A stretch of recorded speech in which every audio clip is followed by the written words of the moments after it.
আগে এই ভিডিওটি দেখুন, তারপরে কিছু গুরুত্বপূর্ণ কথা বলতেছি। 138 বছর ধরে 190টা দেশে লোকে কোক খায়। তুরস্কে খায়, স্পেনে খায়, দুবাইতে খায়, আর ফিলিস্তিনে তো কোকের ফ্যাক্টরি আছে। এই বাচ্চু, কোক দে। কোকে একটা ঢোক দেন, তারপর একটা সার্চ দেন। দেখুন এরা কিছু টাকার জন্য কোকা কোলাকে কিভাবে প্রমোট করতেছে।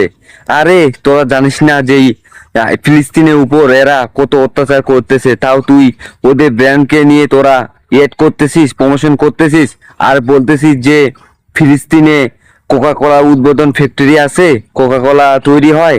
মিথ্যাবাদী, কিছু টাকার জন্য মিথ্যা কথা বলতে তোদের মতো অভিনয়দের লজ্জা লাগে না? হ্যাঁ, আমি কি ঠিক কথা বলছি না মিথ্যা কথা বলছি? আপনারা কমেন্টে বলে যান। কিছু টাকার জন্য দেখুন সত্যকে মিথ্যা বানাই দিল। ইসরায়েল ফিলিস্তিনের উপর কত অত্যাচার করতেছে, আর এরা কোকা কোলা প্রমোশন করতেছে, ওদের পণ্যের প্রমোশন করতেছে। এদেরকে বয়কট করতে হবে, কোকা কোলার সাথে এদেরকেও বয়কট করতে হবে, এদের নাটকও দেখা যাবে না।